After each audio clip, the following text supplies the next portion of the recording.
¿Tienes hambre? ¿Es la primera vez que vas a cocinar? ¿Decides preparar un omelette?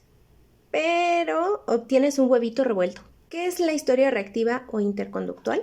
Primero vamos a mencionar los elementos del campo interconductual. Vamos a tener la función estímulo-respuesta. Esta básicamente nos determina si hay o no hay una interacción entre el organismo completo y el objeto de estímulo. Por ejemplo, tienes hambre y cocinas un omelette. Después vamos a tener el medio de contacto.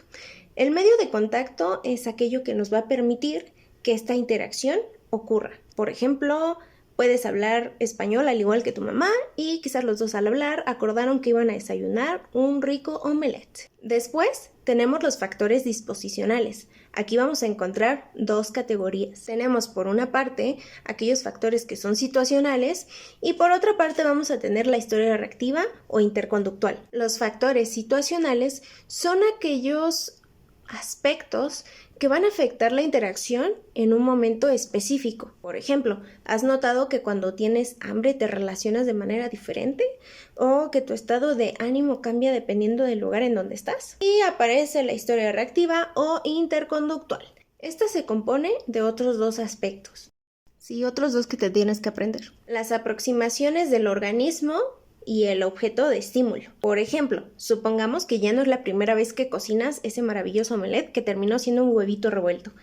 Suponiendo que pasó el tiempo, te empezaste a familiarizar con el cómo cocinar un omelette. Después tenemos las funciones que un objeto de estímulo puede tener.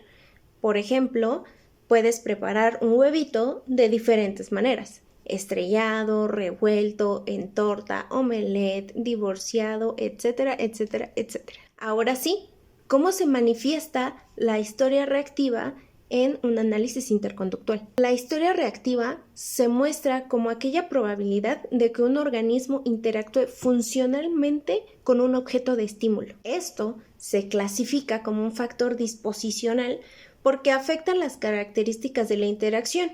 Es decir, afecta cómo y cuánto interactúa un organismo con el objeto de estímulo. Así que la próxima vez que interactúes con algo de tu entorno, piensa en los factores que hacen posible esa interacción.